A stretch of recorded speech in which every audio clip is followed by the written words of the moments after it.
क्या आपको पता है कि पौराणिक काल में एक बार श्री राम भक्त हनुमान और शिव जी के मध्य एक युद्ध हुआ था। क्या था इस युद्ध का कारण जानते हैं इस वीडियो में। पर वीडियो पर नए हैं तो चैनल को सब्सक्राइब जरूर कर लें और अंत तक देखें। जब श्री राम ने अश्वमेध यज्ञ किया तो यज्ञ का घोड़ा घूमते घूमते देवपुर नाम के नगर में जा पहुंचा। उस नगर के राजा का नाम वीरमणि था। वीरमणि भगवान शिव का परम भक्त था, इसलिए देवपुर की रक्षा स्वयं भगवान शिव करते थे। वीरमणि के पुत्र रुक्मांगद ने जब यज्ञ का घोड़ा देखा उसे बंदी बना लिया। यह बात जब घोड़े की रक्षा कर रहे शत्रुघ्न को पता चली तो उन्होंने देवपुर पर आक्रमण करने का निश्चय किया। शत्रुघ्न और राजा वीरमणि की सेना में भयंकर युद्ध छिड़ गया।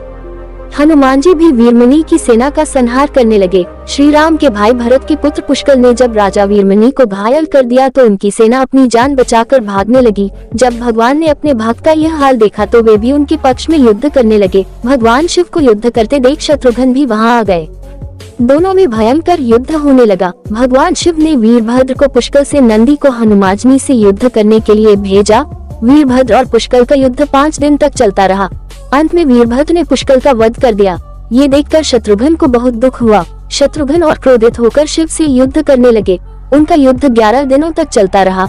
अंत में भगवान शिव के प्रहार से शत्रुघ्न बेहोश हो गए। यह देख हनुमान जी स्वयं शिव से युद्ध करने लगे। हनुमान जी ने शिव जी से पूछा कि आप तो राम भक्त हैं, तो फिर हमसे युद्ध क्यों कर रहे हैं। शिव जी ने कहा कि मैंने राजा वीरमणि को उसके राज्य की रक्षा करने का वचन दिया है, इसलिए मैं युद्ध करने के लिए बाध्य हूँ। इसके बाद हनुमान जी और शिव जी के बीच भयंकर युद्ध होने लगा। हनुमान जी के पराक्रम से प्रसन्न होकर शिव जी ने उनसे वरदान मांगने को कहा। तब हनुमान जी ने कहा कि इस युद्ध में भरत के पुत्र पुष्कल मारे गए हैं और शत्रुघ्न भी बेहोश है। मैं द्रोणगिरी पर्वत पर संजीवनी औषधि लेने जा रहा हूँ, तब तक आप इनके शरीर की रक्षा कीजिए। शिव जी ने उन्हें ये वरदान दे दिया। इधर हनुमान जी तुरंत द्रोणगिरी पर्वत आए और संजीवनी औषधि लेकर पुनः युद्ध भूमि में आ गए। उस औषधि से हनुमान जी ने पुष्कल को पुनः जीवित कर दिया और शत्रुघ्न को भी स्वस्थ कर दिया। शत्रुघ्न और शिव जी में फिर से युद्ध होने लगा। जब शत्रुघ्न किसी भी तरह से शिव जी से नहीं जीत पाए तो हनुमान जी ने उनसे श्री राम को याद करने के लिए कहा। शत्रुघ्न ने ऐसा ही किया।